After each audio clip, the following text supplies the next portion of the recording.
These little vials are an illegal product.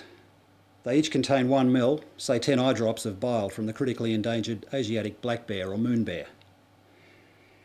It's traditional medicine prescribed for ailments as diverse as impotence, headache, hemorrhoids and poor eyesight. It's also said to be a good aphrodisiac and potent overall health tonic. In some areas of Vietnam, these little containers could sell for between $6 and $8 each. It should not be available. Vietnam is a member of the United Nations Convention on International Trade in Endangered Species. Bears here are listed as endangered, and owning them or selling them or their byproducts is illegal. You'd never know it though, driving through farmland on the outskirts of Hanoi. Here the bile trade continues in the open as a thriving and apparently pretty profitable cottage industry. Representing one side in the battle to protect the bears here is this man. Dr. Tuan Bendixson is the in-country director of the Animals Asia Foundation, the independent agency primarily concerned with animal rights and wildlife conservation. Their crowning achievement to date is here, the Bear Rescue Centre in Tam Dao National Park.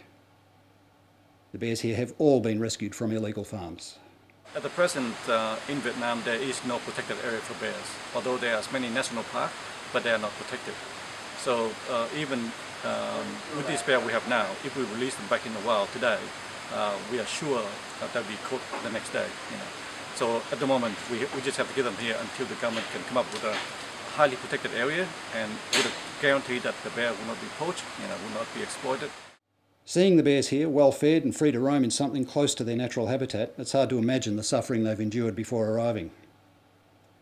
Dr. Kirsty Officer, the centre's vet, sees that suffering at first hand. Often our main focus is their gallbladder because our bears come from bear bile farms and they've regularly had bile extracted, which means they've had unsterile needles going in and out of their gallbladder for over a long period of time. The other things that we see in the bears that we rescue from bile farms, there's a whole range of issues, and we'll be checking Easy in a systematic way today just to check how she's going with these things. One thing is their joints. So quite often they get arthritis in their joints from being in a confined space for a long period of time. So we'll do a good musculoskeletal exam today. The way that bile is extracted from these bears on bear bile farms here in Vietnam is the bears are usually sedated. Often they're not fully anaesthetised like this bear is now, but they'll be just heavily sedated and then tied down so that they can't move. And then their abdomen is not prepared in a sterile way at all, so there's no shaving or anything.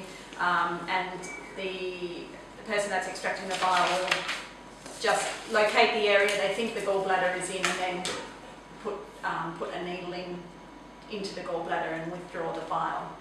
The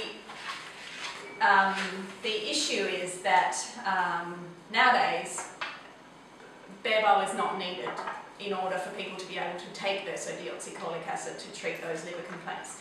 There's many different plant herbal alternatives that do the same, that have the same action, and there's also it can be produced synthetically in a lab. So it's used in deoxycholic acid is used in Western medicine, but it's made synthetically. It's not taken from bears. That's how bear bile ended up being in traditional medicine, and that was a valid reason. But now that there's many alternatives, there's absolutely no reason that bear bile needs to be used. Representing the other side in this battle could well be this woman. Mrs. Locke and her husband keep about 20 bears at their home on Hanoi's outskirts. They insist that they do not trade in bile, but that the animals here are pets. This is the pet's enclosure.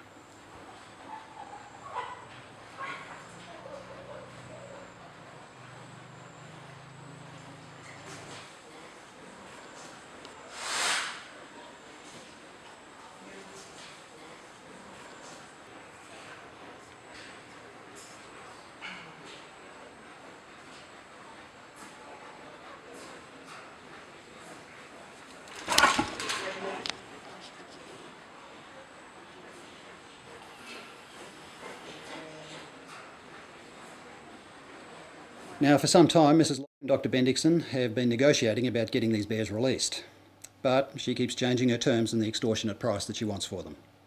And that represents the broader problem. Animals Asia is a non-profit outfit funded by contribution from supporters. Mr. and Mrs. Locke, on the other hand, are business people. For them, for anyone trying to get by in what's often a subsistence rural economy, animal welfare and long-term matters of wildlife conservation are not a high priority. Mrs. Locke is not a sentimental woman. So, quietly and very gradually, Animals Asia's rescue work continues. Farm by farm, bear by individual bear.